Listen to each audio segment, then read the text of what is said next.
مجلسوں کے درمیان کئی باتیں ہم کر جاتے ہیں، لیکن ظاہر ہے خطابت میں کئی باتیں آدمی کرتا ہے اور اس کی تشریح پھر نہیں ہوتی، ظاہر ٹاپک الگ ہوتا ہے، بیچ میں کوئی بات آ جاتی ہے تو اس سے غلط فہمی انسان کے ذہن میں پیدا نہ ہو کہ جھوٹ کی بات نکلی تھی تو ہم نے ایک جملہ کہا تھا کہ بندہ بیوی کو جھوٹ بول سکتا ہے۔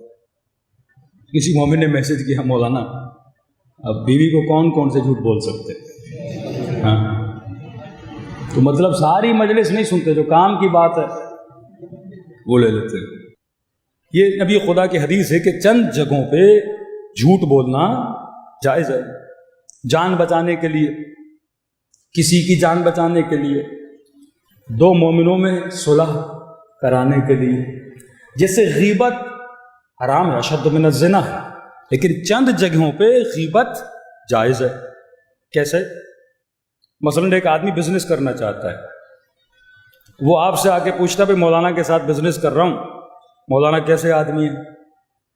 اب آپ کو پتہ ہے مولانا 6-7 کے پیسے کھا چکے ہیں ابھی تک، اور آپ بولو نہیں میں غیبت نہیں کرتا، بھائی تیری مرضی کر نہ کر، کہتے نہیں یہاں پہ غیبت کرنا جائز ہے، ایک آدمی کو نقصان سے بچا رہے ہو۔ ایک آدمی آپ سے کہتا ہے میں بیٹی کی شادی کروا رہا ہوں، فلاں لڑکا رشتہ لے کر آیا ہے، آپ کا بیٹا اس کے ساتھ پڑھتا ہے، آپ بتائیے کیسا آدمی ہے؟ آپ بولو نہیں میں تو بڑا مومن ہوں، میں غیبت نہیں حسن ظن کروں گا، بہت اچھا لڑکا ہے، تو کل اس کی شادی ہو گئی، اس بیچارے کی زندگی بیٹی کی تباہ برباد ہو گئی۔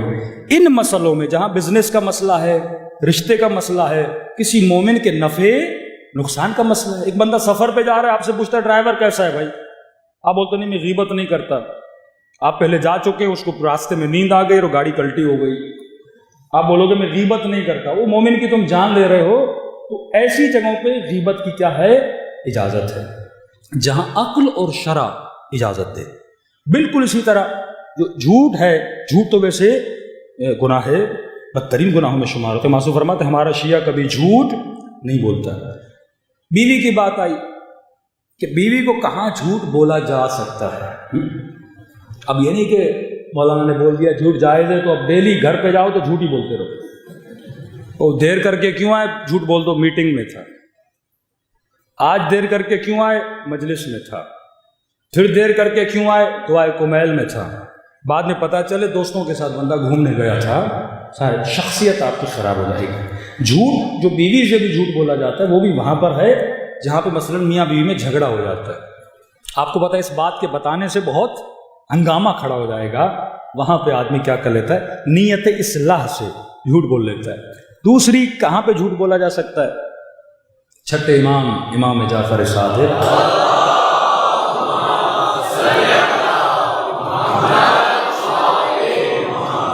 دیکھیے مرد جو ہے وہ مینیجر ہے، آپ کو گھر کا نظام چلانا ہے، ٹھیک ہے نا؟ عورتوں کا جو اللہ نے وجود بنایا وہ حساس ہیں، ایموشنل بہت زیادہ ہیں۔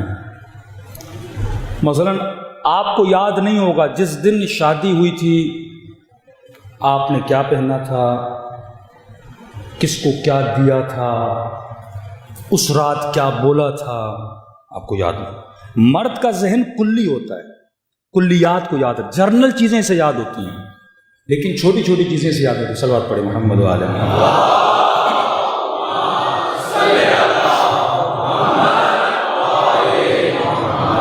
لیکن چھوٹی چھوٹی چیزیں خواتین کو یاد رہ جاتی ہیں۔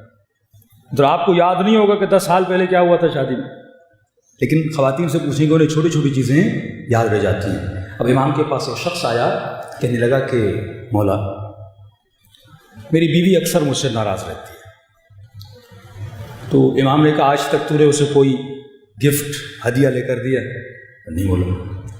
کہ آج تک یہ بولا ہے کہ تم اسے پسند کرتے ہو؟ اب مرد کیسے بولے یہ جملہ؟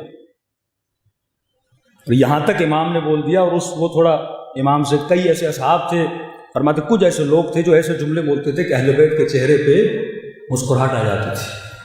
تو اس نے کہا کہ مولا اگر پسند نہ ہو تو